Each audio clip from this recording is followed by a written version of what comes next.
kasi ngayon nga, nagluluto ako, kumakanta ako. Kasi siyempre, alam mo na, nung bata tayo, may mga pangarap tayo na hindi natupad. Gusto ko makapag-abroad noon.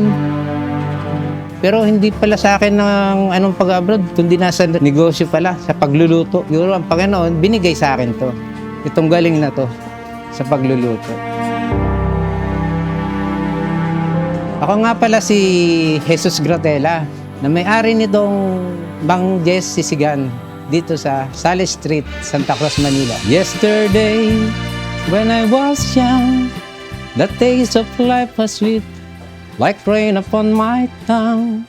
Panoorin niyo po ang kwento ng aming karinderya dito sa Tikim TV. Yesterday, when I was young. Okay na yun.